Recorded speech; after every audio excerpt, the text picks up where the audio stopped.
Welcome to The Owl Hoot, a podcast for the environmentally curious, with me, Caroline Norbury. On each episode, I chat with a guest who contributes in some way to protecting the planet, on matters of climate change, sustainability, biodiversity and pollution.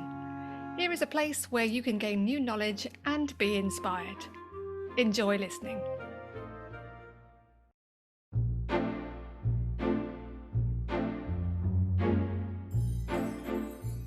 On this episode, I am pleased to be joined by Minna Alanko-Falola, CEO and founder of the social enterprise Compost Works. Minna grew up in Finland to ecologically conscious parents in a home where composting was the norm. Building on 20 years of experience in the voluntary sector, Minna devised the concept of Compost Works while undertaking a startup programme at the School for Social Entrepreneurs in 2018. In pursuing her ethos of being the change you want to see, Minna demonstrates food waste is not rubbish. I am super excited to know more about the organisation and the benefits of community composting. Welcome, Minna, to the podcast. Thank you very much. Great to be here. So I'd like to start because you grew up in Finland to parents that were already on the environmental trajectory, if you like. Tell me what that was like growing up in that sort of environment. What did it look like?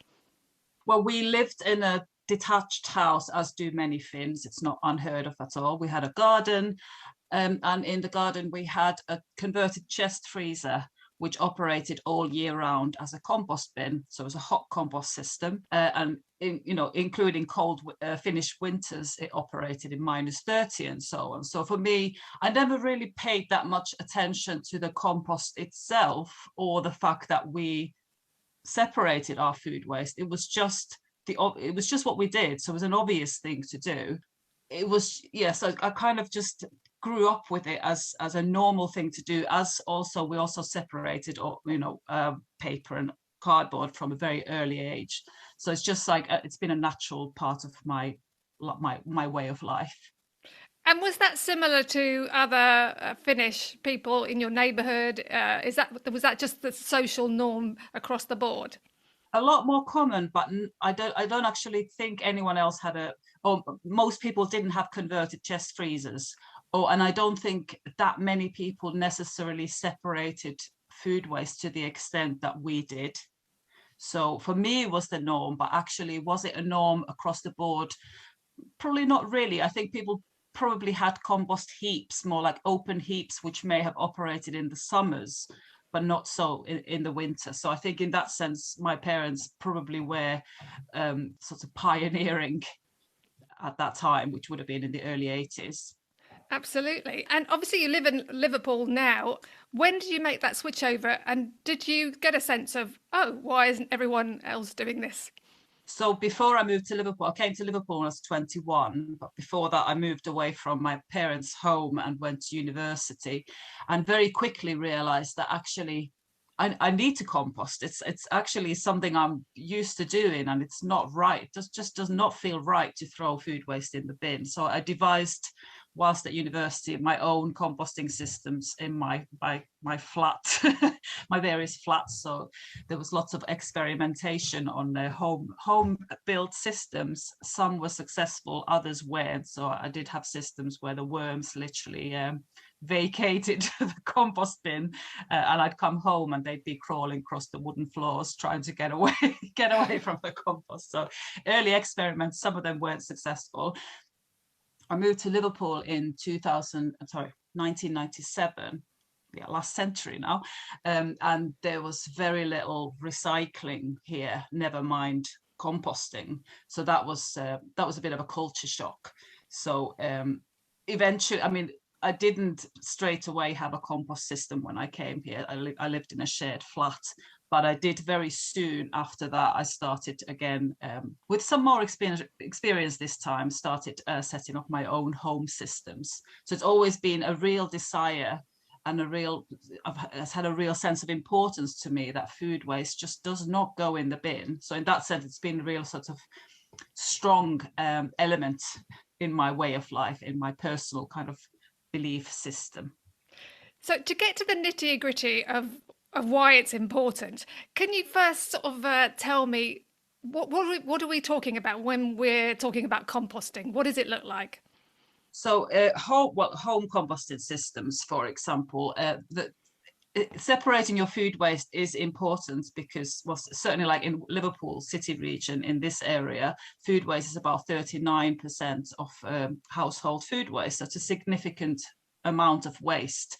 And if you start taking that away from your bin and you recycle your waste, actually what you will soon realize that most of the things that we need to throw away is plastic. There isn't really proper system, certainly not in where I live, for recycling plastic waste, whereas everything else really you can take away from the waste stream quite efficiently. Food waste you can compost in many different ways. There are lots of different systems available for small spaces and for people with gardens as well. So there's kind of no excuse that, oh, I don't have a garden, I can't compost. Well, you could have a wormery, or you could use possibly communal sites, or there's often a solution to a problem.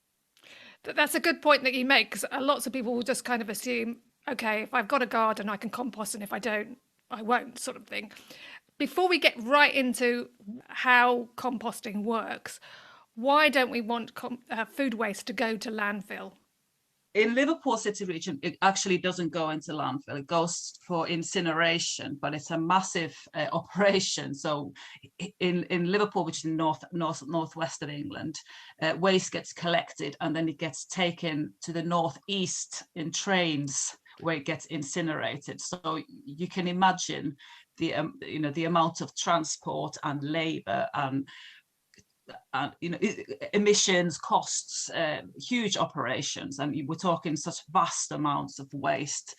And just the idea of it being shipped across, or not shipped, but transported across the country on a train, just, I don't know, for me it just seems completely bonkers. And then it's burned. Okay, it's waste to energy, so there is a benefit to it, but there's still a residual toxic ash, which is a landfillable waste, and also once you burn something, it's gone.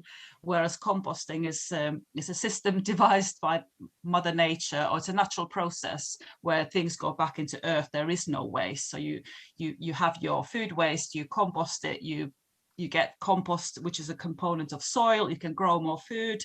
You get more food waste, you can compost it. It's a cycle rather than a linear system where things just get used and chopped and that's it, it's gone. And then you need another product to replace it. That whole linear system that so reflects so many different parts of the way we currently live our lives. Absolutely. And we are seeing the impact of that now, big time. Yeah, and again, you quite rightly say this whole making it more circular and using nature, it seems like an obvious win-win. So if somebody was thinking about their food waste and composting, what are they actually doing? What do they have to do? Do they just have to put it in a bin? Is that what else needs to go in there? So if you want to compost your food waste, okay, obviously one, you need to have a compost system somewhere. So whether it's a wormery in your yard, or I don't know, some sort of Dalek system in your garden, or maybe a communal system, or maybe there's a food waste collection service which gets composted rather than incinerated or anaerobically digested.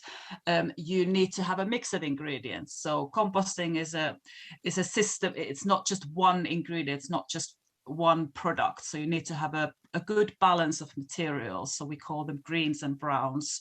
So greens are the fresh materials, so your plant waste, tea bags in terms of household waste, so tea bags, peelings, scraps, other bits and food bobs from your kitchen. But you also need brown material, which is things like shredded cardboard, shredded paper, wood chip if you have that. So animal bedding would be a good source of browns, wood chip, or material like that. So you need to have you need to create a healthy ecosystem in your compost bin, and that comes from the right balance of ingredients. And a good rule of thumb for a normal sort of compost system is 50% green waste and 50% brown waste. So many people make the mistake of just putting food waste into their compost, and then they wonder what's going on. Things go smelly, things go stinky, there's no structure, there's lots of liquids, and actually that doesn't result in compost. So you need to have a balance of ingredients. And does it matter if you overdo it on the browns then? Because obviously it sounds like if you put too much greens in, all that vegetable waste, you get a horrible smelly mess. What happens if you put too much browns in? It's quite difficult to put too much browns in, to be honest, like certainly in terms of household waste. So you can have more than 50% browns, that's fine. Obviously, if you just like bung in loads of cardboard and paper and just a couple of tea bags, well, that's not gonna that's not gonna happen. So there's a certain percentage of greens that you do need to have, but rarely people have too much browns in terms of household food waste or household composting. Okay, so we've got the sense of what composting is. You also mentioned, I ought to perhaps add at this point, you mentioned wormeries. What is the difference between throwing your greens and browns together in a location and then worms? What are we doing with these worms?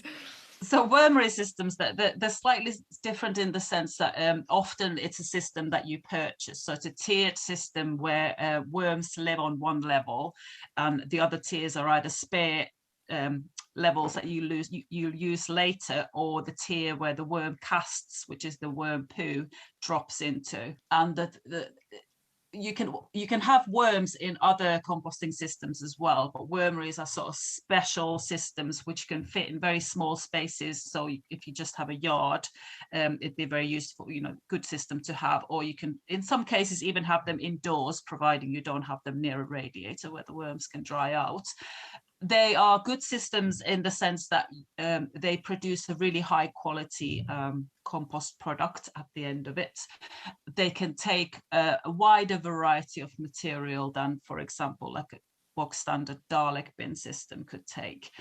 And you've got your you can observe the worms doing the work. So it's an interesting, it's got kids as well. It's an interesting system to have as an educational tool for your children. In wormeries, you can just put food waste in, and then what you do is you top it up with shredded paper. So there's still an element of brown material, dry material that needs to go in. But often if you buy a shop bought system, they always come with really good instruction manuals. So you can learn how to do it well with that. Yeah, and so one last thing about the actual doing of it and how it works, or perhaps it won't be the last, I'll think of something else in a minute. But are there things that are absolutely you must not put in a compost bin? Well, you can compost everything. So everything that the way nature's designed, I mean, is that everything that's lived or has come from a living person, so i.e. poo, could be composted. But you need the appropriate system for it. So if you have one of those, I'm calling them Dalek bins. I'm sure many people know what a Dalek system means, which is a very sort of typical conical plastic composting system that you can buy in garden centres, commonly known as Dalek bins. They can't take cooked food waste, so they're not particularly rodent proof, and it's the cooked food specifically that rodents are attracted to. Also, these sort of systems don't get hot enough to deal with the pathogens in animal products or cooked food products. So depending on your system, that kind of dictates what can go in. But you can buy systems like hot bins, aero bins, as various different brands, where you can put everything. So bones, uncooked meat, fish, anything. So depends what sort of system you have. That will kind of limit what can go in. But there are systems for composting everything. Okay, that makes a lot of sense. So you've grown up doing composting, you've brought it over to the UK where you set up a new life, and then you've decided down the track that actually why isn't it happening more widely, I imagine. What led you to thinking about Compost Works and devising this very nice social enterprise that you've put together? To be honest, I never thought that something that was I'm not trying to minimize it, but it was just like my personal life's passion. I never thought that it could be a job or a career. I worked for a voluntary sector organisation in Liverpool for 15 years, and towards the later years of my time there, I was sort of pondering, this is not quite it. I'm not really an office worker. I want to do something, but I didn't know what it was. It was a good job and, great ethos, and in many ways a really great place to work for, but just not fulfilling me on some level. And somebody suggested to me that I should maybe get a mentor. On having those conversations with friends, a friend of mine, Debbie Lander, suggested that she could give it a go. She could mentor me, and we had some. We didn't have that many sessions, maybe 5 mentoring sessions. Intense mentor, also because we knew each other very well. It was sort of we just delved in there in this sort of creative mentoring process, and she pulled this idea from my head. It was already in my head, I just didn't it wasn't formalized. She pulled this idea from my head that composting was actually so much my passion that it had to come out somehow. It had to become something. And that was in 2016. So then for 2 more years, I kind of pondered, the spark was lit, but it wasn't really taking shape until 2018. I just suddenly felt, no, something has to happen. So I quit my job and I applied to the School for Social Entrepreneurs Startup Program, which you mentioned in the beginning. And I got onto it. So it felt like the stars were aligned. I quit my job, and pretty soon after I got onto this startup program, which started later in 2018. And that was instrumental in Compost Works, which was already a seed idea, but I didn't know what exactly it was going to be. But during that year on that program, the idea became a business, which I registered in September 2019. So that's when it started officially. That's lovely. What I really like about that is that whole mentoring, taking you through, discovering what's actually in your brain and pulling it out and making it really useful, and finding something that aligns with your values. Yes. And also, you've been very brave to go, right, that was what I was doing, and now for something very new. Okay, composting's not new to you, but using it in a very new way and branching out on your own, that's it's very commendable. So thank you. I imagine the adrenaline was high. What did you think it was going to look like in terms of Compost Works? How did you see it? What was your vision for the enterprise? It's interesting you say that, because my vision was I didn't want food to go in the bin. So the kind of business side of things I've just been learning as I go along, and there's kind of several now, three. I mean, it was set up in 2019, but we couldn't really start operating until July 2020 because of COVID. We got funding soon after the company was registered, which came through just as the first lockdown started. So we actually couldn't start delivering anything till July 2020. So it's now really under 2 years. It's 2 years that we've actually been operating. Nearly 2.5 years that we've been set up as a business. But the vision from the beginning was I didn't want food waste to go in the bin. That was really, hadn't thought beyond that. Actually, what does that look like as a business in terms of sustainability, business plan? All of that was kind of a secondary. I was just like on a mission to do my bit in diverting food waste from the bin. So in terms of vision, that was the vision. The vision is now taking more of a shape as things progress. So we've set up in less than 2 years, we set up 18 sites across Liverpool city region. Some of them are in public locations. So these are sites that are used by local people, so that we set up a compost system in a residential area or in a community garden in some cases. And those sites are then used by either local residents who live in the vicinity or the volunteers and staff who use those community gardens and the service users. And some of those compost systems have been, the way they've been funded, we set them up and we trained the organizations to manage them, and some of the compost sites we still manage them. So there's a couple of different ways of operating, but now we kind of get into a point of, okay, there's a lot of interest, figuring out how do we keep the momentum going, how do we grow. I haven't got answers to all of those questions, but the ethos is still the same, that we want to divert food waste from the bin, and that's either through setting up these sites or through running educational activities. So we also run training, we go to schools, we give talks, and things like that. So the aim is to inspire people to do it, either do it themselves or to have a communal system that they will use. Okay, so you've got these two strands. You've got the knowledge, sharing the knowledge with as many people and in different groups as you can, and then you've got this hardcore action where you're putting these systems in place. I imagine the first one was a bit of a test run. How did you decide on where to put this first system in, and how did that take shape? So the chair of my board suggested that the first people we approach are, there's one ward in Liverpool that is governed by, has three Green Party councillors as the ward councillors. Other wards either have mixed, people from a couple of different parties, or just a single another party.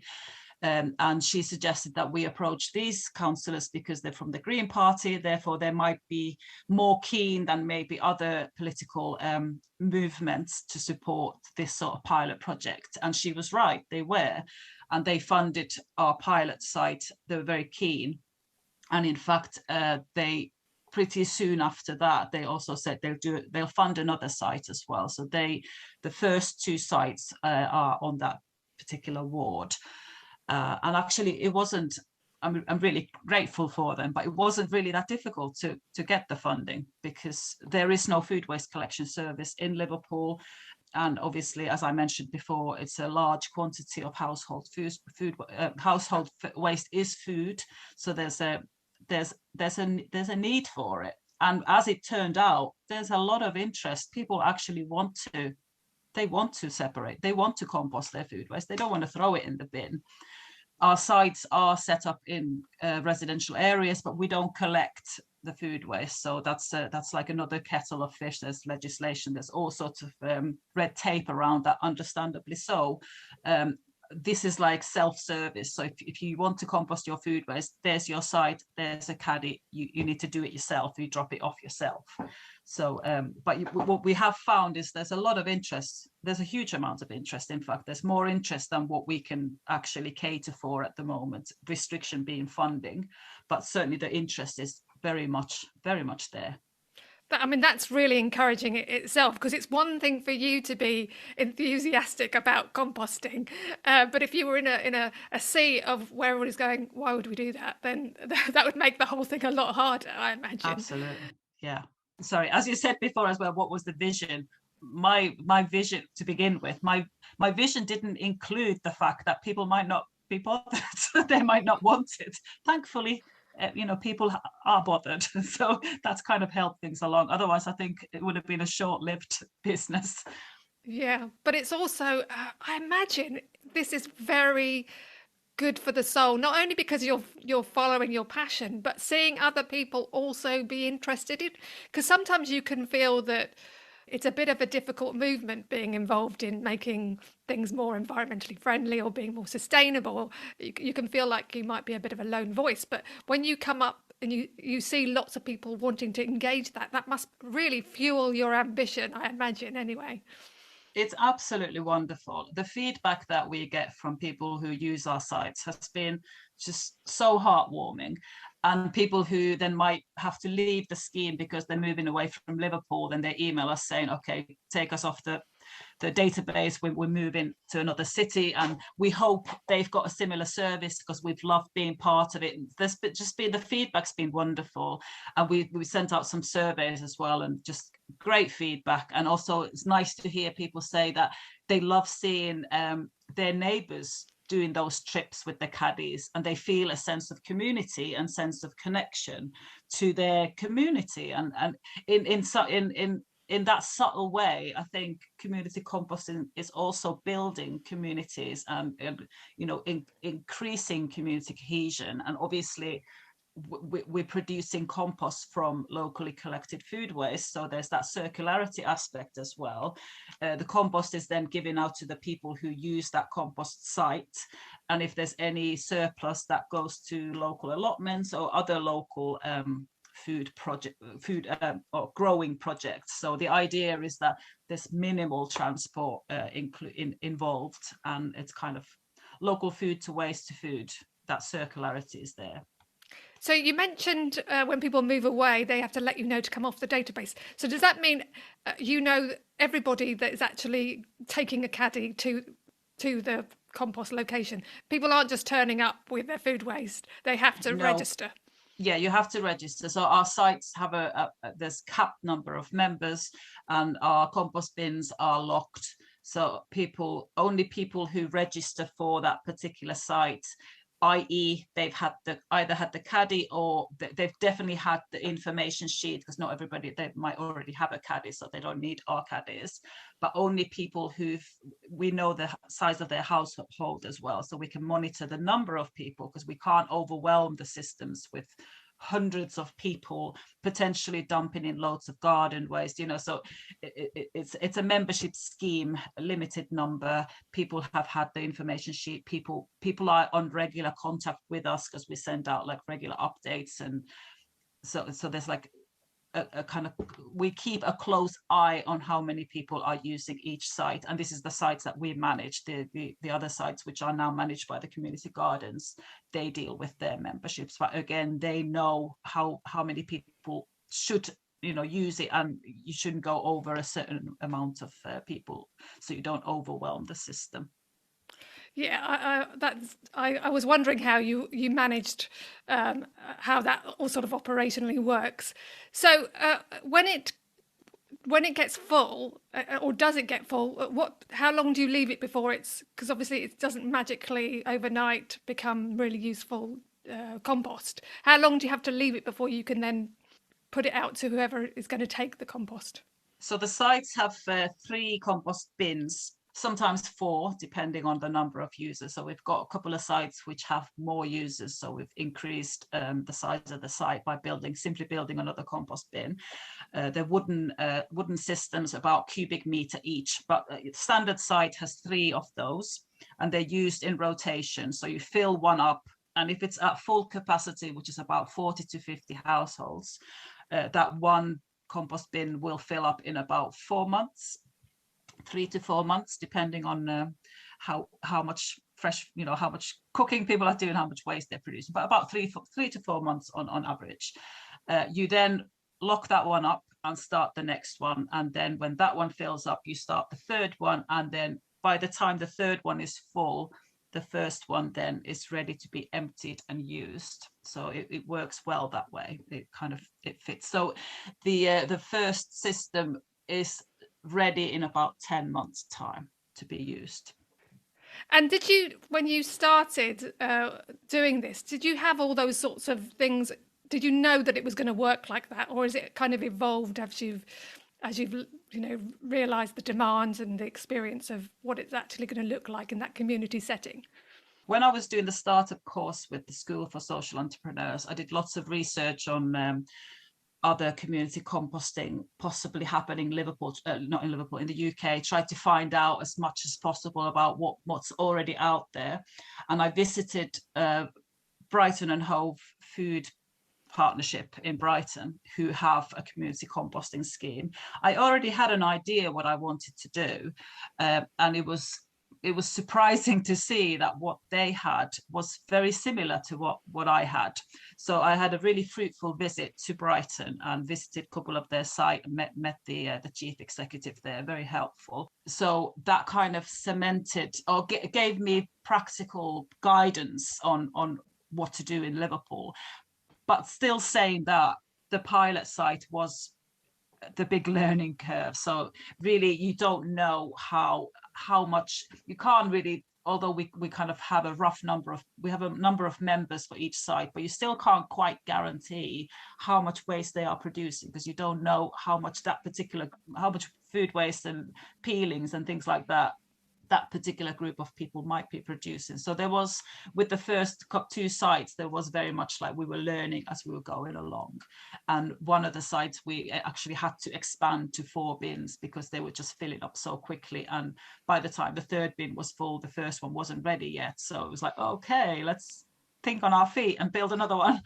So yeah, so there's definitely been elements of like learning as you go along and quickly having to adapt and realizing that the vision of just, I don't want food waste to go in the bin, that's not quite enough. You do need to build a whole kind of program and picture and schedule and structure around that idea. And how have you found those challenges? Because inevitably, when you start something that you've not done before, even if you've got the vision and you've got an idea of how it's going to work, how have you met those challenges? Has it been, oh my gosh, how did I get here? Or have you gone, yeah, I knew this was coming? There's been a few oh my gosh moments, I have to say. I think with the pilot site, the first site, when I kind of realized that they're really filling up quickly. Okay, this is, what am I going to do? There's like 100 people using this site. Help! What am I going to do with all this food waste? But then it was just like, okay, I'm just going to have to build. I'll have to take it on the chin. I haven't got funding for building a 4th composter for the site, but I'm going to have to. Okay. I'll have to take the money from other bits from that grant and just build it and then adapt for the next site. So it's been value, and we've modified the compost bins as well into a larger system as a result of that. And I'm actually glad that learning came so early, literally like a few months down the line from when we started in 2020. It came about so early in the process that I was able to, after the initial panic, able to think of the solutions which actually work fine, and there hasn't been such issues since. Excellent. So it sounds like you're getting to the point of it being a well-oiled machine, and you're scaling up. What's the ambition then? Where do you see? How far do you see this going?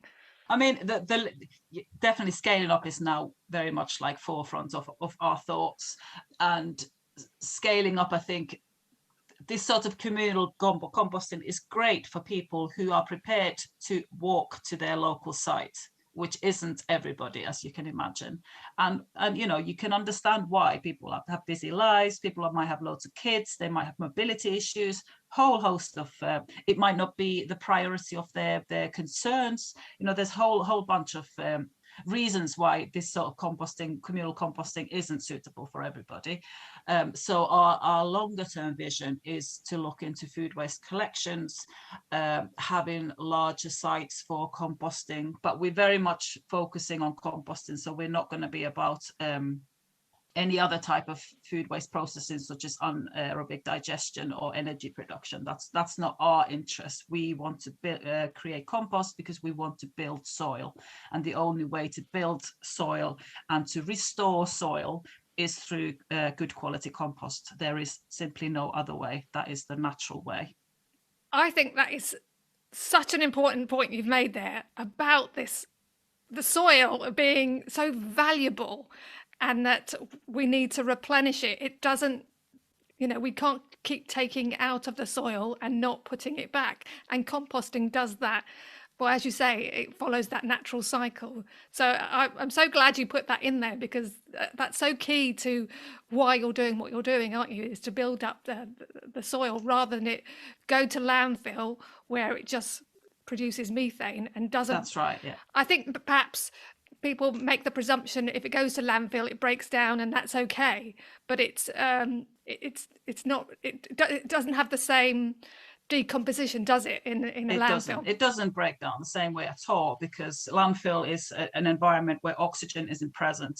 Therefore, what you have is anaerobic conditions where, as you mentioned, methane, and which is a hugely powerful greenhouse gas, much more potent than carbon dioxide. So landfill is a real recipe for disaster. Plastic, particularly plastic and food waste together in an environment with no oxygen, is it's hugely damaging to the environment and to us as a result. There's a global, and we are like inundated with global concerns and crises, but there's a real crisis of soil depletion across the globe because of the way we farm. And you don't build soil by spreading fertilizer on it. That doesn't do anything. You need to build soil with organic matter. You need to put organic matter on top of the soil surface. That's the only way to restore any depleted landscapes, which we have many, particularly in the Western world. And the only way to do that is through efficient composting systems and methods. So that really, there is no short kind of quick win. Oh yeah, let's just do anaerobic digestion, let's incinerate it. No, that's not the solution. The solution really is efficient composting. And I'm not saying that because like, okay, Compost Works is going to save the world, but you know, we are trying to do our bit in Liverpool and hopefully inspire people to compost. And from those small changes, hopefully ripple effects and connecting with other composters across the globe. That's absolutely fantastic to hear about the story of your composting experience. I wonder if you can see what it would look like in 2050. How do you imagine food waste being managed by that time? I think food waste needs to be managed locally in the area where it's produced, rather than in large regional sites where you require loads of transportation and you possibly have higher wastage rates and maybe poorer quality product because of the sheer volumes that you're processing. I think the answer is small scale waste management locally, so you can have low emission or no emission vehicles collecting food waste. You process it in smaller batches, you've got greater quality control, and then you can use the soil, the compost locally. There's lots of studies as well about like in urban environments how much food could actually be produced in urban areas in smaller scale growing initiatives. And then that would stop our reliance on imported foods and mass monoculture farms. So there's a solution. I think the solution really is local, small scale. It's kind of going back into the way things were. And we take more responsibility of what we produce, and we can see it being processed in our environment. I think that's the answer. I like that, and I'll tell you why. Because I think we can become so out of touch with stuff, can't we? We can just pick things up and not think about where they've come from or where they go to. But that whole sense of what you say there is us being more connected to everything, isn't it? And knowing where it's come from, knowing where it's going to. Being part of a community, it involves all those things. So it's really great what you're doing. To finish, Minna, I just wanted to ask, through setting up the social enterprise, I mean, your lifestyle obviously is, you're very in touch with nature and the soil and the circularness of it all. I wonder though, being part of the enterprise, whether it has altered anything else within your life apart from, pushing the boundaries of something new. I think it's continuously teaching me to be more brave and to be more myself and to be kind of proud of what I know and proud of what I can do and how I can contribute to the greater good, really, which really I do firmly believe that is, if that's the driving force behind people's actions, then that can really make you feel very, very good and very happy. So I think that's a really important aspect of what I'm doing, is I feel really good about what I'm trying, because I know I'm trying to do the best I can for everybody and particularly for our world. And I think it's very empowering, because your story tells of doing something on a personal level and making it a bit bigger to have more impact. And I think that's a lesson lots of us would like to be able to learn and see what we can do in a similar way. So it's been so interesting listening to you this morning. Thank you so much for your time today. Thank you. It's been a joy.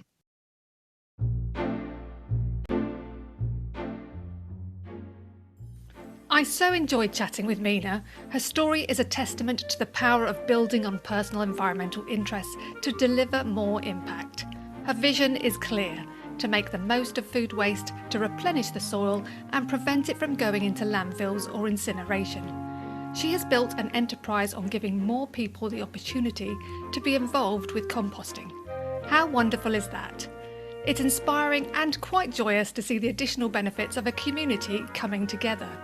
The natural world can be a place where people gain a sense of belonging and giving back. To find out more about Compost Works, see the links in the show notes. I'd like to thank Andy Shaw for audio editing, Jeremy Jones for providing the music, and to you, of course, for listening. Don't forget you can subscribe to get automatic access to each new episode. And it would be lovely if you could rate, review and share the podcast too. It really helps. Until next time, bye for now.